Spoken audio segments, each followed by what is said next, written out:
Like I think I went in at 8 a.m. and then I woke up and they're like, oh, it's 8 p.m. I'm like, what? What do you mean it's 8 p.m.? I can't remember. I thought you woke up pretty fast. I woke up saying that my business was in shambles. Remember? Because I had a bad dream. I think I talked to Natasha. Usually the nurse hears all the good stuff. I'm not in there for it. But it's like my business is falling apart. Natasha.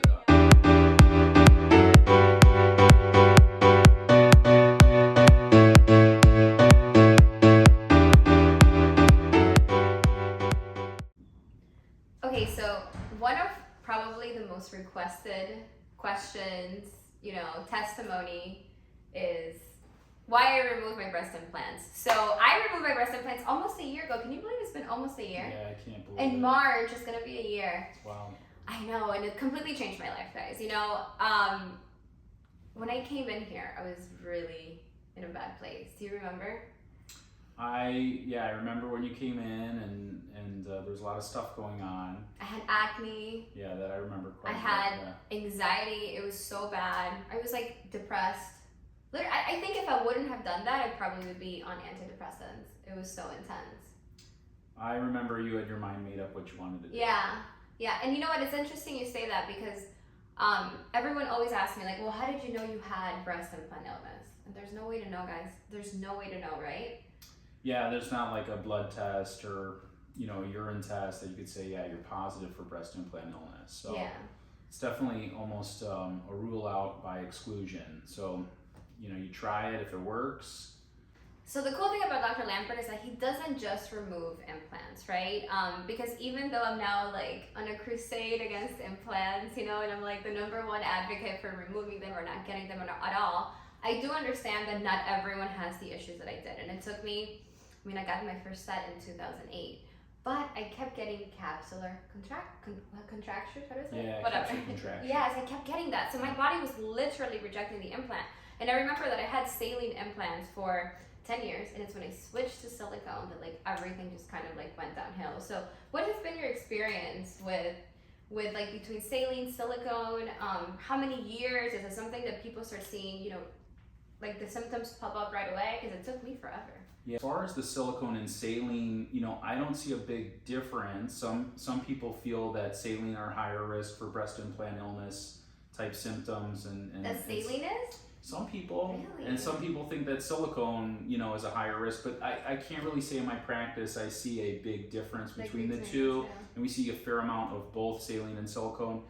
Is it true? Because I've heard people say, and I've seen, a million blogs and a million people posting all this stuff, that I get it, it's not always true, but I've seen that people say that even, because they say, okay, silicone is the big issue, but they say that even if you have a saline implant, the shell around it is still silicone, right?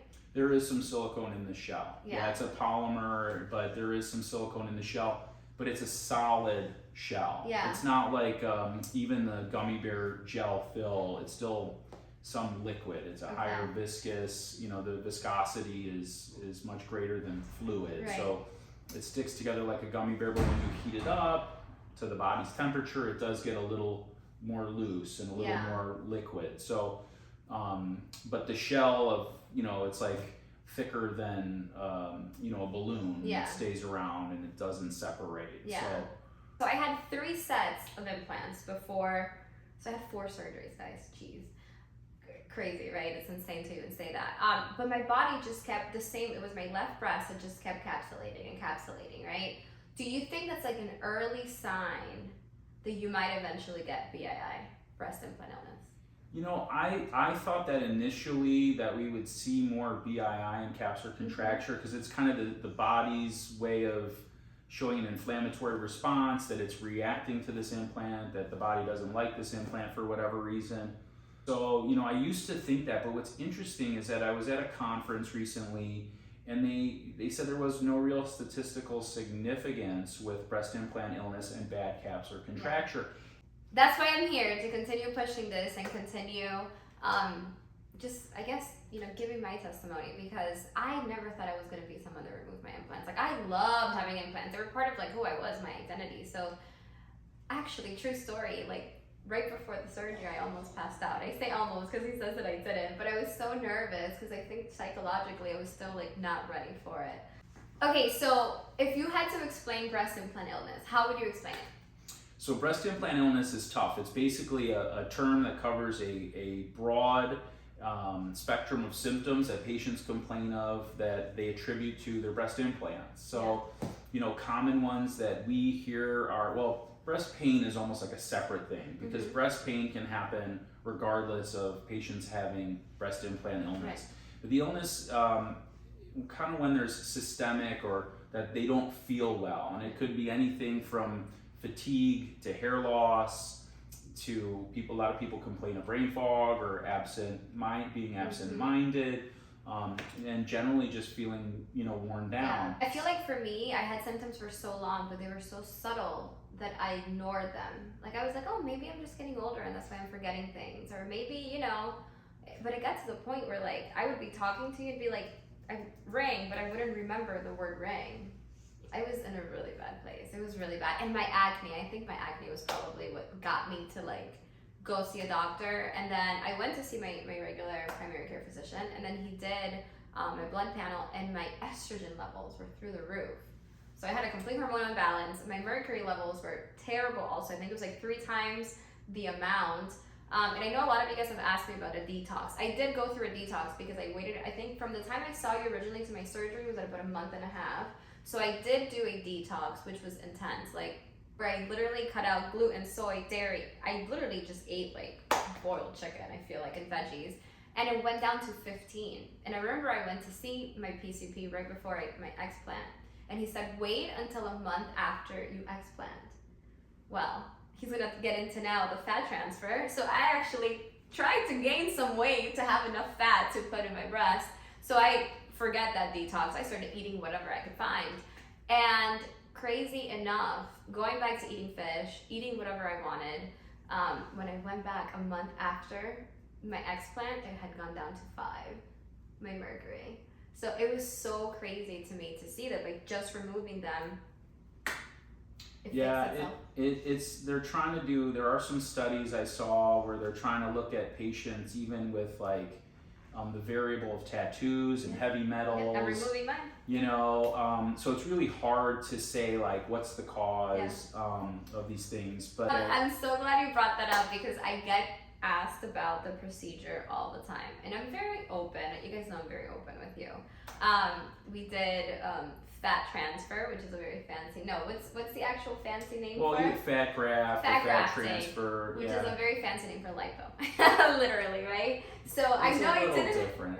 Yes, you always tell me that whenever I call it lipo. But so, do you want to tell? You can tell them what I did. I mean, so for fat transfer, it's basically a fancy liposuction where we use special instrumentation and low pressure liposuction, so we don't pop the fat cells. And then we process the fat. So it's a little more technically challenging than just liposuction because you got to try to keep the fat alive. And it takes more time, so you have to do it under low pressure. Yeah. But also you had some breast tissue. Yeah. And, for a petite athletic person, fortunately you had some breast tissue because sometimes I get patients with really large implants and very little breast tissue. And even if they have a little bit of fat to transfer, that's a harder procedure than someone that has a little bit of breast tissue to kind of shape and work with.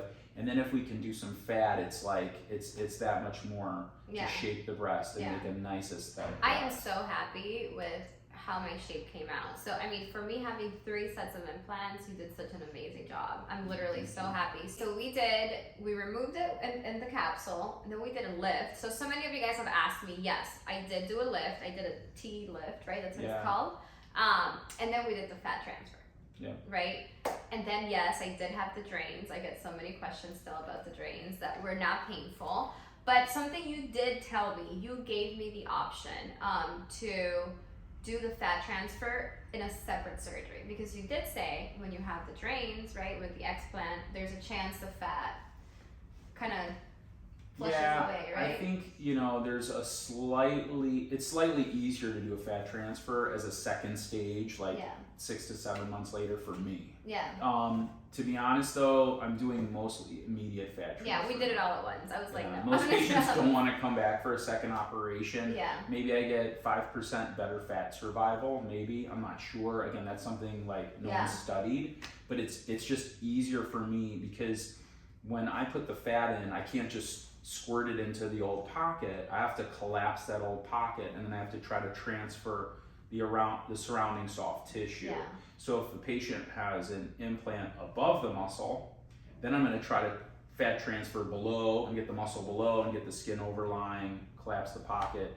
And if it's below the muscle like yours were, then I've got to try to bring the muscle down and fat transfer that basically the envelope. Yeah. So it's a little more challenging. It's a longer day of surgery, but definitely been doing more and more immediate fat transfer. But just to go back, you did say that the drains were not painful. Were not painful to remove at all. No, nobody likes at having all, them. at all. They were not painful. Yeah. And I was like the biggest baby. Like I almost passed out twice.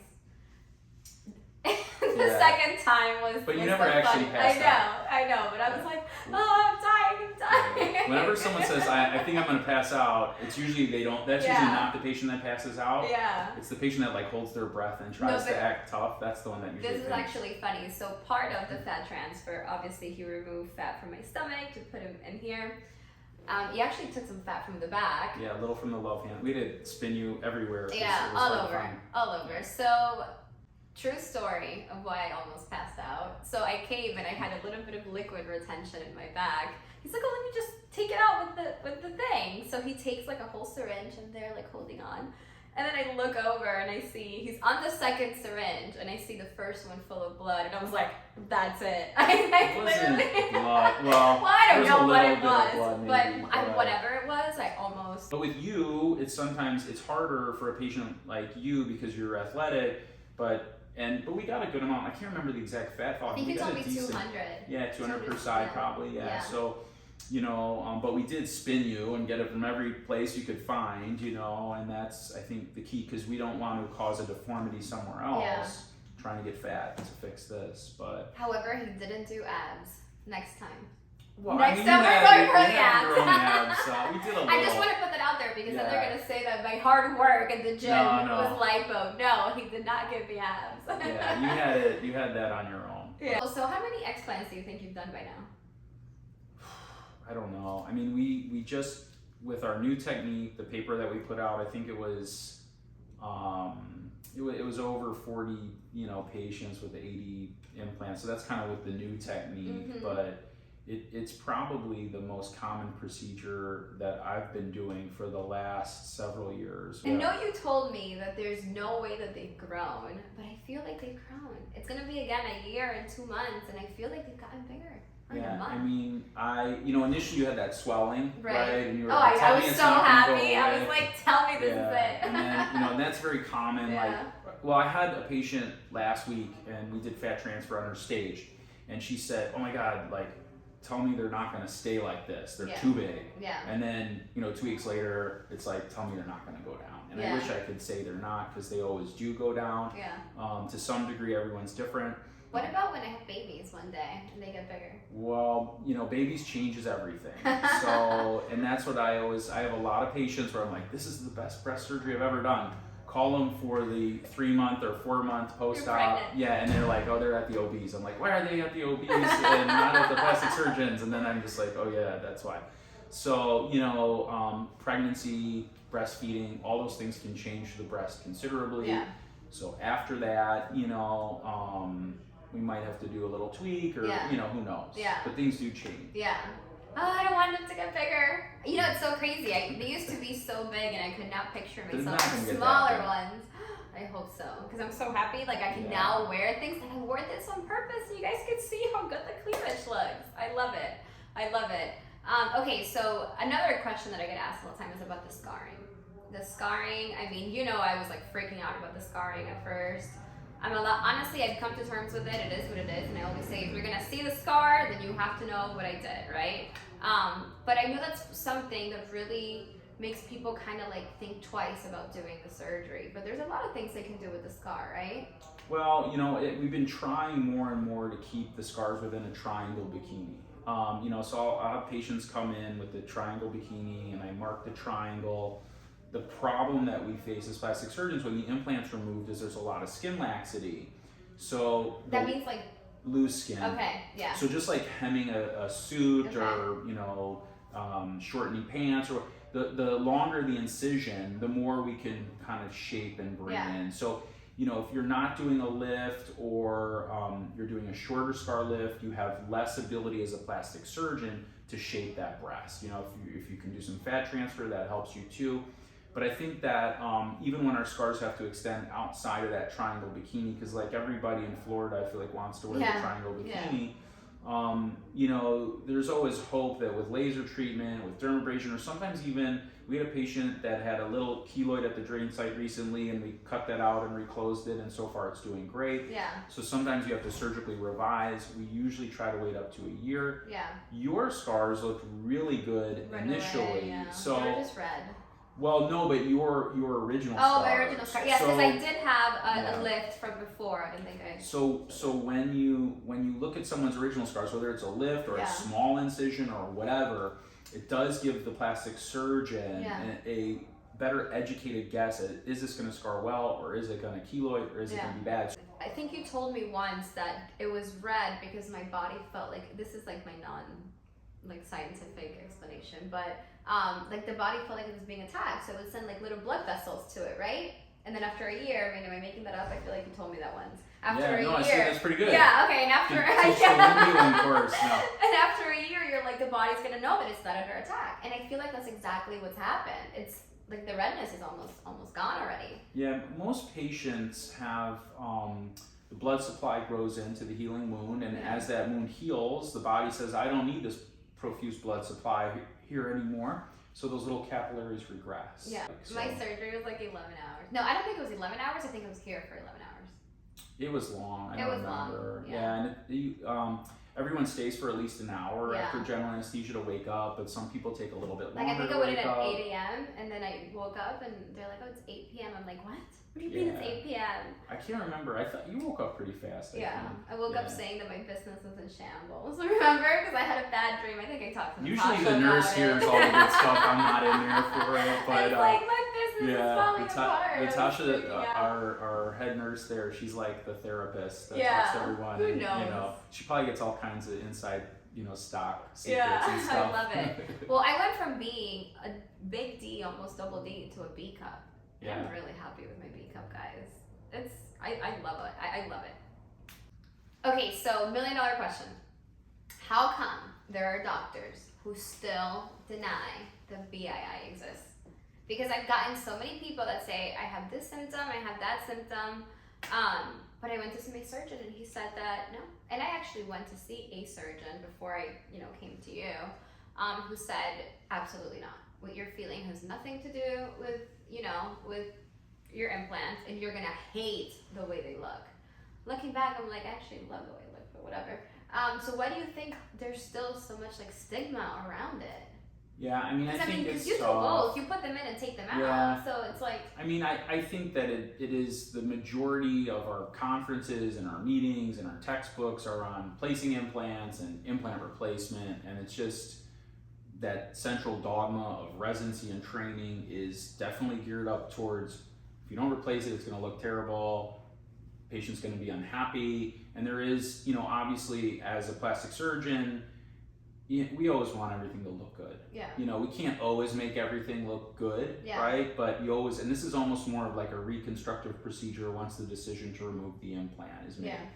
So, I think there's that kind of history, and then on top of it, you have certain surgeons that identify as the breast implant surgeon and that type of thing. Plus, I mean, I have removed my own breast implants that I put in years ago. I had a couple patients that had failed surgeries with other surgeons specifically, and I felt like I was the the surgeon that solved the problem, and where other guys couldn't do it, I did it. And I had two of them that one was like 4 years later, the other was a year later, that came in and they said, you know what, I think I want my implants removed. And that's really, it's harder when it's your own implants for sure, because you kind of like built it and now you got to take it apart, and you don't know if it's going to look better. So I think it's tough for a number of reasons. And I think that, again, some of this falls back to we don't have very large controlled studies. So I think, they're trying to do that. They're trying to look at that a little. I'm seeing more of it at the conferences, which is cool. Yeah. But there's no real like large, double-blinded, strong, and when I mean strong, in the medical term, level 1, level 2 evidence, where it's like, you know, evidence that is double-blinded, large studies, people are put in placebo, randomized. None of my patients are going to do that. They're going to say, you know, let's see how I do. So, I mean, I think as plastic surgeons, that's really hard for us because I think we also identify ourselves as being artists, at least I think the good ones do.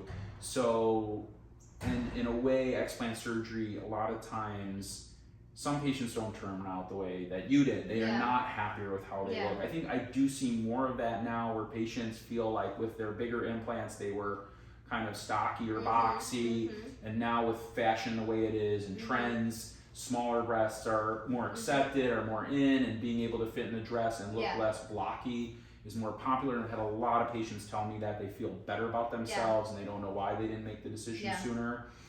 But the reality is a lot of patients don't look better when you remove the implants. And I think that for us who've been trained to, you know, be artists in this field of plastic surgery, it's difficult to take a step back and say my before and after photo may not look better.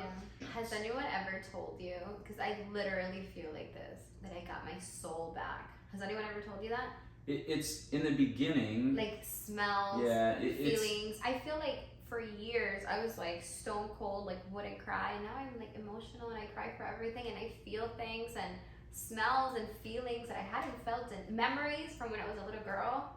It's crazy. There's a lot of stuff that I can't really explain. And in the beginning I took a stance like, I'll remove your implants, I'll put them in, I'll do whatever you want, just you need to make that decision. I can't promise anything. Pain's usually improved. But it's remarkable how many patients have told me similar things to the point where like I can't help believe that there is breast implant illness in a segment of the population that has breast implants. It's so crazy, but it literally like you saved my life, literally. I'm serious. No, I'm serious. Like I you know, I downplay it sometimes, but I was in a really bad place. Your skin's a lot better. My skin's That's a lot for better. sure. I know. I don't know if I saved your life. No, for sure. I'm telling you, like if it wouldn't have been for my explant, I literally would be on antidepressants. It was really bad. I would have panic attacks, anxiety attacks, and just even some of the crazier things that have happened to me. I don't think I would have like gotten through them if I wouldn't have removed them. My body, like, it's crazy. The changes that it made. It's so crazy. One last question. So, what would you say to someone that's like, I'm scared to do it? Because I get so many people that tell me like, oh, you know, I've been trying to have a baby for 10 years and I can't. Or I have, now all of a sudden I have, you know, this disease or this autoimmune disease. And, you know, I am in those groups on Facebook. And I see testimonies of people that are able to have kids. That like, you know, their Lyme disease goes away. And it's like, how do you deny that, you know? So what would you say to someone that's like scared, but deep down wants to do it? Yeah, it's tough. It's definitely a big decision to make. Yeah. And I don't try to push the patient one way or the other. Yeah. I don't try to twist their arm. And we do quite often get patients that come in and say, you know, I can't decide whether I want to exchange my implants or remove them, and they'll complain of symptoms. And when the patient's really on the fence, it's hard because it's almost more of like a therapy session. Like I go through like, try to show them as many photos. I've got tons of photos of patients. Not everyone wants to be dispersed electronically, but tons of photos of patients that I go over and I'll say, you know, this patient had this size implant, they're about your frame, this size implant, they're a little heavier. And then at least that gives them the mental picture of what it could look like, both the best or worst results, and then trying to weigh that with why are you doing it? Yeah. You know, and then at what point is it worth it to take that jump? And it's not an easy thing, and I don't try to push anyone, but I just try to go over it with them, and then they make that decision. But it's definitely a long consultation in the beginning. I think we probably spent an hour together in the beginning. But it's just, you know, I want to make sure the patient's making the right decision for them. You know, because in the end, it's patient satisfaction and not the before and after photo, although that's important, but that's what we want. To me, it was just so bad that I didn't care. Like, I'm very lucky that they came out as great as they did. I thought I wasn't going to have any breast tissue either because I had humongous implants for so long. But To me, even if they would have looked worse, how I felt, I couldn't go the rest of my life like that. It was so bad. It was so bad. Okay guys, there you have it. That was the 411 on my explant surgery with Dr. Lampert. Make sure you follow his Instagram, Explant Miami also, so you can see a bunch of before and after, so you can see cool videos of the capsules being cut. And the new website. And the new website, which I'll be making a little feature there, right? Yeah. I'll be in there too. Guest appearance. Yes, exactly. So thank you so much, and I'll see you next week.